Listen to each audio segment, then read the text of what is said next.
El Centro Virtual Isaacs de la Universidad del Valle presenta La Palabra en Radio, un espacio para la literatura, el arte, la cultura, la poesía, novedades editoriales, charlas con escritores. La Palabra en Radio, domingos 10 de la mañana por Univalle Estéreo. Dirige y presenta Darío Henao Restrepo. La Palabra en Radio.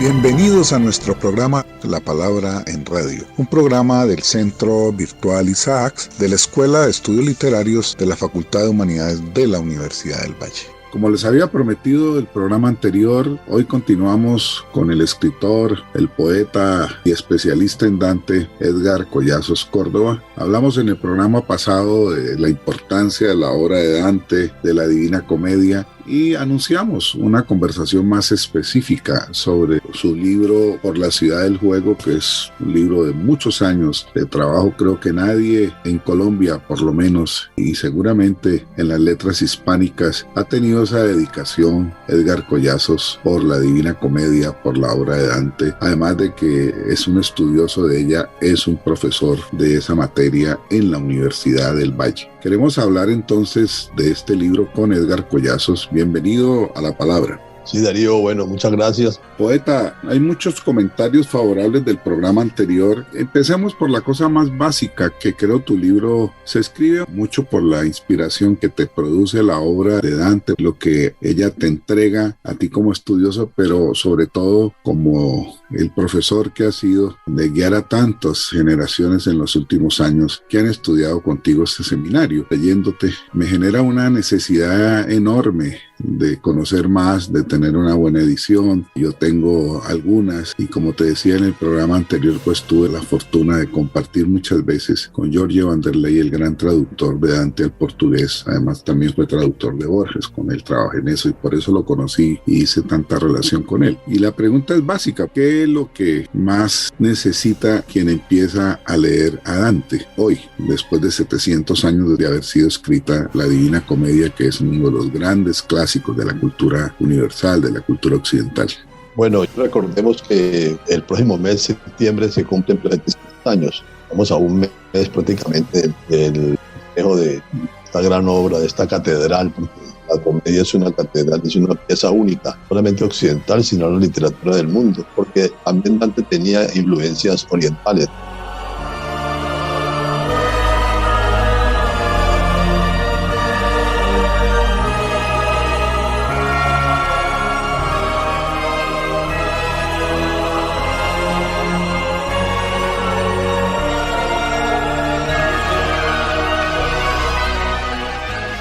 Yo creo que uno como lector puede escoger, tiene ese privilegio de escoger. Si uno pues, es una persona, el escritor o el lector es una persona muy erudita, pues puede gozar mucho de la erudición que hay, ¿no es cierto? Si la persona en realidad quiere leer ese viaje tan maravilloso que generaría en la literatura occidental los libros de viajes, y como Alicia en el País de las Maravillas, o los libros de Conrad, o el Satiricón, uno podría tranquilamente hacer una lectura, como dice Humberto Eco, se perdería de ciertas características que tiene la Edad Media y que indudablemente Dante aplicó, ¿no es cierto? Porque pues todo escritor escribe en su tiempo y todo escritor escribe con las suposiciones de su tiempo.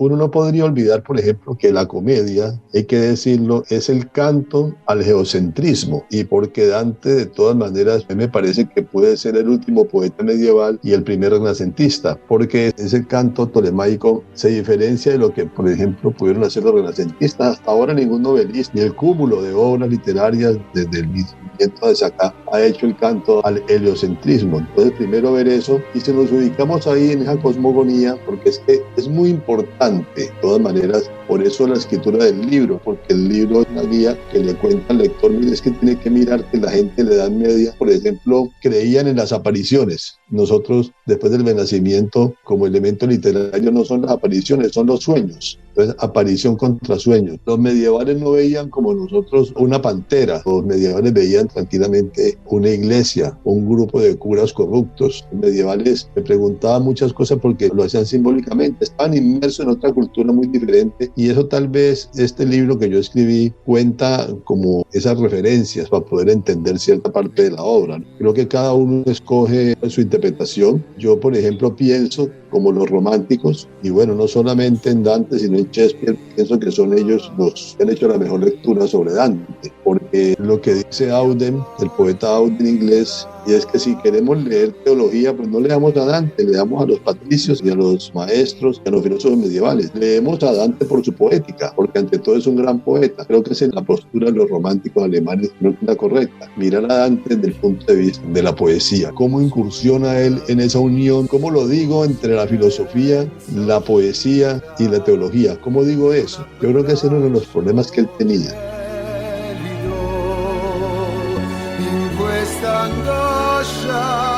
Io mi perdo in una selva tra le tenebre. Cerco una speranza che mi illumini, cerco una strada oltre il buio. La palabra en radio.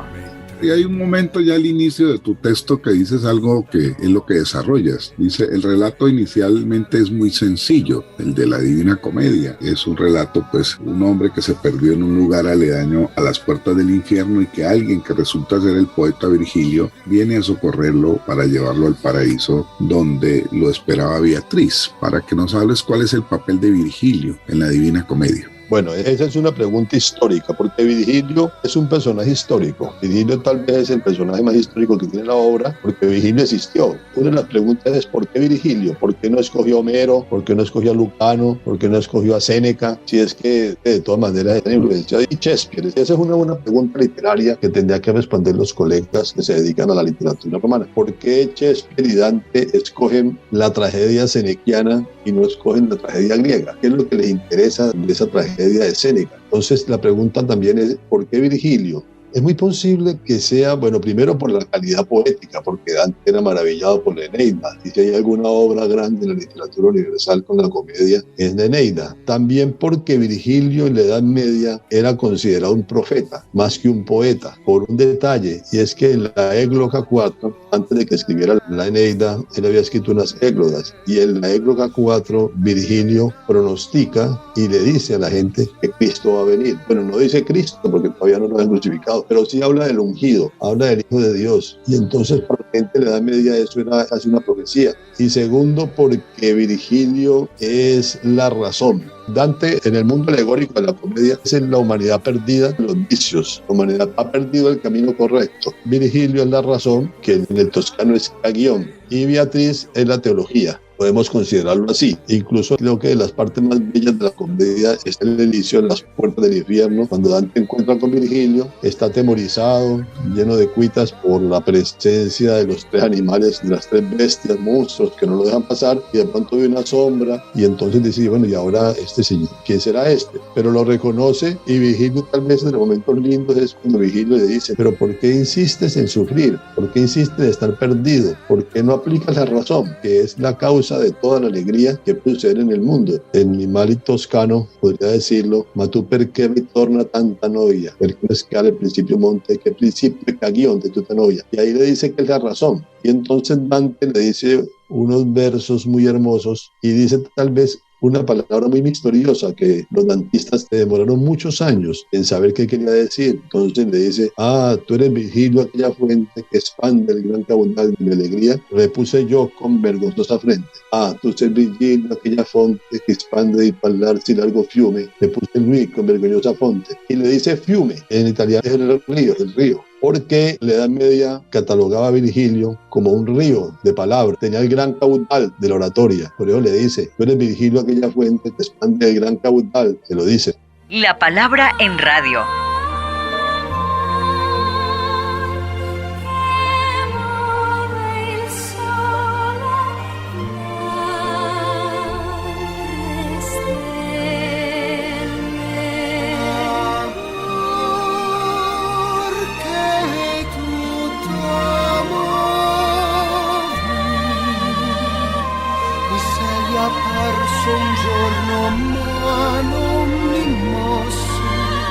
Virgilio es muy importante. Virgilio no está en el cielo, está en el limbo. Nació en Mantua muchos años antes de la llegada de Cristo, o sea, no alcanzó el sacramento del bautizo y por eso está ahí. Y tal vez otro de los momentos más tristes es la despedida, donde Virgilio le dice, bueno, mira, hasta aquí te puedo acompañar, no te puedo llevar adelante porque yo no puedo entrar. Por eso tal vez es Virgilio, ¿no? Y lo otro es que la comedia tiene como gran fuente, bueno, son muchas las fuentes de la comedia, son innumerables, pero tal vez la fuente donde uno podría decir que la inspiración es total es en el canto sexto de la Eneida, que es el pasaje de la Síbila. Creo que ahí está como un secreto de qué fue lo que le inspiró, porque es que el concepto de infierno es un concepto que de alguna manera nadie sabe en realidad de dónde salió el concepto de infierno como para castigar a los humanos, porque el infierno, bueno, el primero no, creo que no aparece en la Biblia, en el Nuevo Testamento no aparece, pero creo que el infierno fue creado más para castigar a los ángeles traidores, ellos pues Satanás, Luzbel, que para condenar a los mortales. Ese es un concepto muy diferente a la Edad Media. El infierno es el producto de la caída de Luzbel, cuando el más poderoso de los dioses del desierto, que es Jehová, Adonais, que llaman, lo avienta desde arriba, él cae, se precipita y va abriendo, va horadando la tierra, creando un enorme orificio, un hueco enorme que desplaza una tierra. Esa tierra va armando una montaña y esa montaña es el camino al purgatorio o es el purgatorio, o sea, el hueco que va quedando como un embudo es el infierno y la tierra que desplaza, que es una montaña en un embudo inverso, es el purgatorio y por ahí tienen que subir las almas.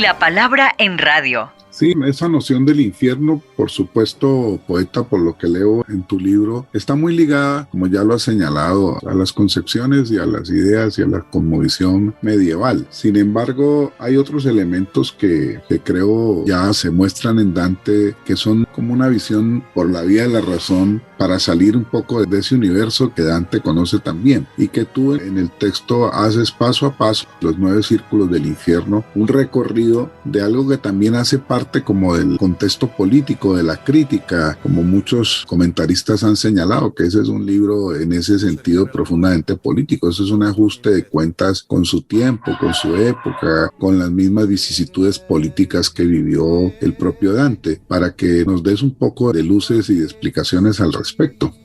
Bueno, mira, hay una frase de Borges hablando de los infiernos, más que los infiernos hablando de Poe, porque Poe vivió en un infierno viviente, tuvo necesidad de ir en la tierra. Por eso Borges dice, otro cielo y otro infierno no esperes, ya estás en el infierno. Hay un libro de una francesa hablando de Dante, que tiene un capítulo muy largo, que está ahí todo el libro, que se llama Los infiernos vivientes. Esos infiernos de gente que vivió en la angustia, en su vida transcurrió en la angustia por momentos. Habría que recordar la pequeña biografía de Edgar Allan Poe que hace Borges, que es genial. La entrada dice que Edgar Allan Poe vivió una vida breve y angustiosa, punto y coma. Es que la angustia puede ser breve. Estos personajes que vivieron en la angustia, en este libro, pues aparece el momento terrible de la vida de Oscar Wilde, aparece la vida de Rimbaud, de la vida de Dante, que también la sufrió porque era un condenado, todos perseguidos en vida. Los infiernos son terribles y a Dante tiene que haberle causado mucho dolor, ¿no? Porque parece que fue un dolor muy grande lo del destierro y la traición que sufre, que su partido político le dio. porque en esa época estaba dividido el poder político en Florencia entre güelfos y gibelinos. Los güelfos instaban por el poder del Papa y de la Iglesia, y los gibelinos por el poder del emperador.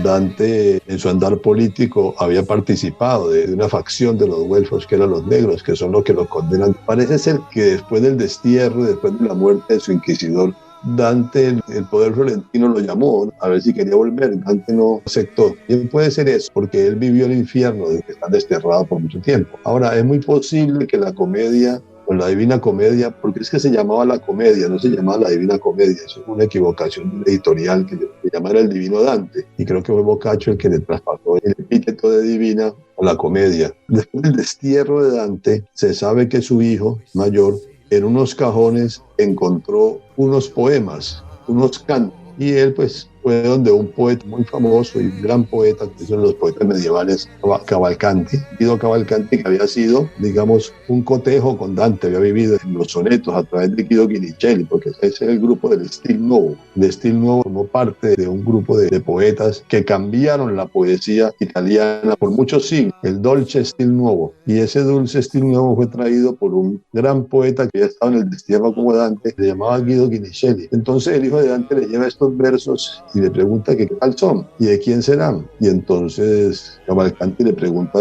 que dónde los encontró y le dice pues que en un cajón olvidado en la casa de su padre. Y Guinicelli dice, esto no puede ser sino de Dante, esto no puede ser sino de él, porque esta pluma no la tiene sino de él. Y él es el gran poeta. Claro, por supuesto que mucho menor Dante que Cavalcanti. Cavalcanti le da como prenda pues de que es un gran poema y yo de ti se los enviaría. Y el hijo menor, que sabía dónde estaba Dante, que estaba en Verona escondido, le envió. Y son los primeros 8 cantos del infierno. Por eso los primeros 7 cantos. Por eso el canto 8 dice, y continuando, o sea, después de muchos años, la crítica se ha enterado que, claro, que habían pasado mucho tiempo y él tenía empezado esa obra. Ahí dice, bueno, yo estoy desterrado, estoy por acá, voy a seguirla. Y entonces dice, y continuando, o sea, vuelvo y cojo el libro. Eso me parece que es maravilloso. Un escritor tiene una idea o un libro y esa idea lo persigue y lo persigue. Entonces yo digo que la comedia persiguió a Dante aún en el destierro. No lo persiguió solamente la política de los sicarios del Papa, sino que lo persiguió la Divina Comedia por muchos años hasta que por fin la hizo.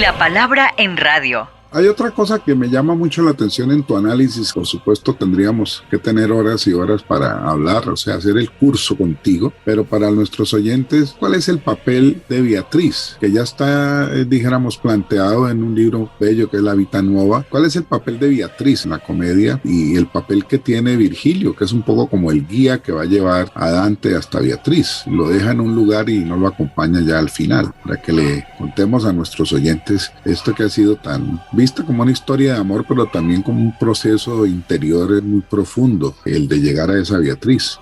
Bueno, mira, yo creo que los personajes principales, y es el núcleo de todo, es la historia de Beatriz, la de Virgilio y la de Dante. A ver, eso habría que irnos a la formación del texto. Yo creo que Dante inicialmente tuvo, como todo escritor de novelas del siglo XXI, del siglo XX, y la modernidad, digamos, Dante tuvo una pregunta para hacerse, y es ¿quién va a contar esta historia? Es donde el escritor de novelas moderno, por eso es que Dante es tan importante, porque nos enseña a los escritores, nos enseña a escribir. Lo primero que se hace es, la primera invención prácticamente, es ¿quién cuenta esta historia? Ha podido pensar en Virgilio, ha podido pensar en muchas cosas, pero finalmente hizo algo extraordinario, y es que pues voy a contarlo yo mismo. ¿Y quién será el personaje de la novela? Pues yo mismo. Entonces, eso crea una cosa muy grande dentro de la literatura, literatura que incluso solamente con Hamlet uno puede ver que puede existir la transformación del personaje. Inicialmente es el mismo personaje que escribe que el peregrino que va con Virgilio por el infierno. Son los mismos, pero a medida que avanza la historia se van separando. El que está escribiendo es más diestro para escribir, se encomienda a las musas, a las diosas del Olimpo, se encomienda a santos para que le ayuden a escribir esa historia, y el otro cada vez es más torpe. El otro se cae de la barca, el otro se golpea, queda privado, llora, patalea, quiere devolverse. Eso me parece que es fundamental, que eso está muy bien detallado, porque Dante era un maestro de los detalles. Es decir, a mí hay una frase de Borges que me gusta mucho cuando habla de la comedia, que dice que yo he notado que hay escritores modernos, rusos y alemanes y de todos los países, que para denotar el carácter de un personaje tienen que escribir una novela de 500 páginas y a veces no lo logran. A Dante le basta solamente 3 versos para lograr eso. Y eso es un prodigio, dice Borges, porque nadie en la historia lo ha hecho.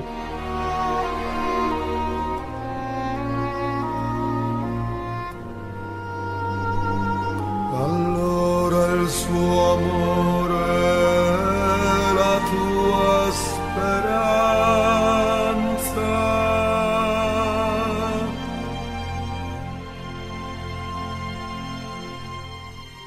Que Dante es un maestro de los detalles. Por ejemplo, hay un momento en que Virgilio y Dante van caminando y los muertos los ven desde lejos, y un muerto le dice al otro: oye, esos tipos sí que son raros, sobre todo el que va atrás. Y dice: ¿por qué? Y dice: porque mira que levanta las piedras y levanta polvo cuando camina. ¿Qué quiere decir? Que es que Dante está vivo, tiene gravedad, mientras Virgilio es un fantasma. Y un fantasma. Por ejemplo, ese detalle es maravilloso. Lo otro es que Dante siempre quiere que veamos lo que él ve, o sea que es en la novela moderna, eso es casi que un requisito, que lo que está sucediendo en el escenario idóneo que han creado los escritores tiene que verse. Por ejemplo, García Márquez es un maestro en viñetas, en pintar. Pasa la paleta de García Márquez es maravillosa, porque eso lo aprendió de Dante. Y es que ¿a quién se le puede olvidar un galeón recostado en un campo de amapola? Nadie. Es decir, eso es de una visión única. Y Dante tiene eso. Hay un momento en que los muertos, ellos van pasando y los muertos se asoman de la sepultura y los miran y arrugan los ojos, como cuando un miope de lejos y lo mira. Y Dante dice: Esiber nui aguchaban la siglia, como vecchio sartor fanno la cruna. Y cuando nos miraban, arrugaban las cejas, como cuando un viejo sastre ensartó una aguja. Y uno, cuando lee el verso, uno se imagina el sastre y uno hace como el sastre, uno arruga el entrecejo para ver la aguja. Bueno, entonces él tiene esa creación que es el hombre perdido, es la humanidad perdida en el vicio, porque entre otras cosas también la Divina Comedia es una utopía, salvación, y quiere salvarse. Y entonces Virgilio representa la razón y Beatriz la plenitud, ya la teología, ya la cercanía con Dios, es la salvación.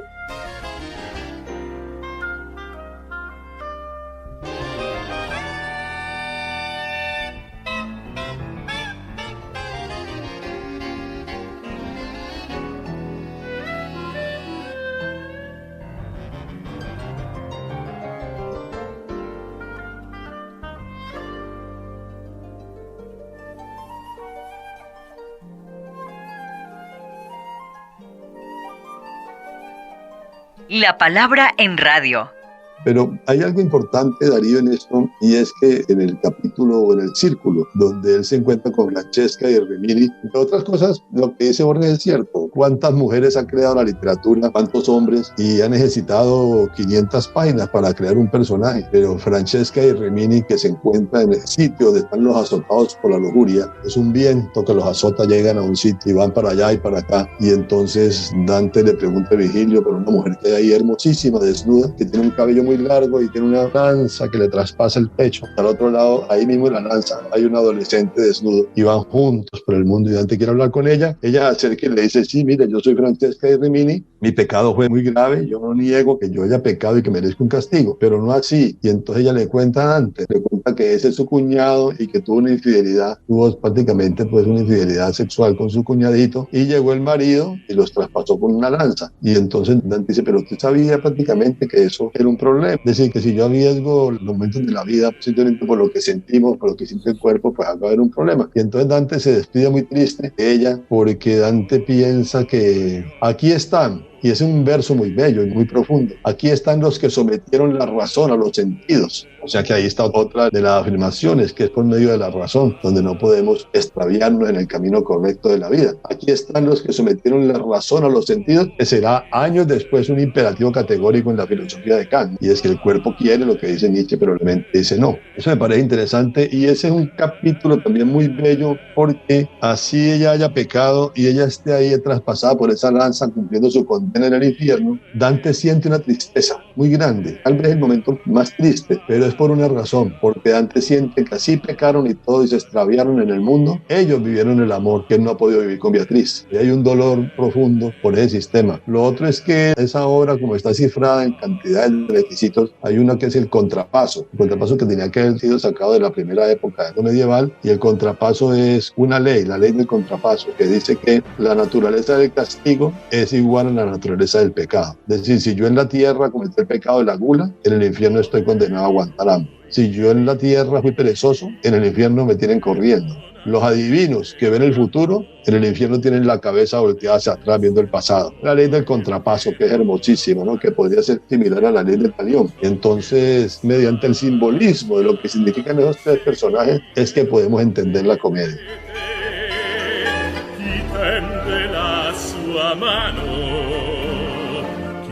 Disperato chiede a voi un segno di speranza,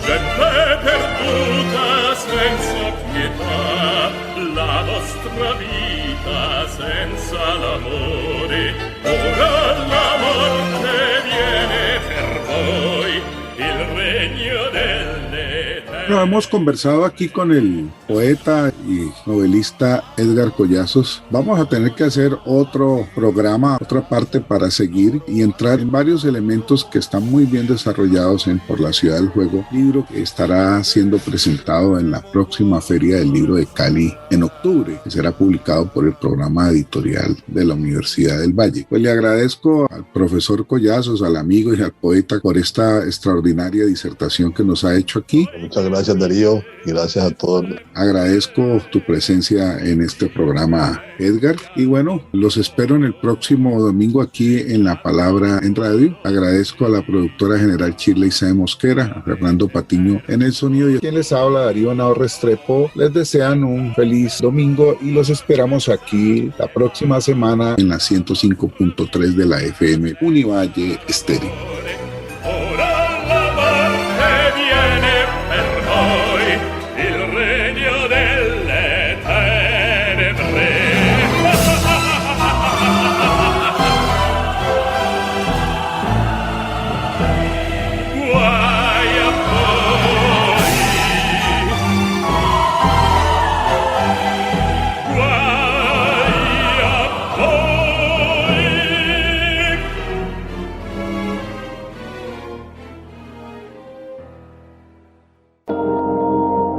El Centro Virtual Isaacs de la Universidad del Valle presenta La Palabra en Radio, un espacio para la literatura, el arte, la cultura, la poesía, novedades editoriales, charlas con escritores.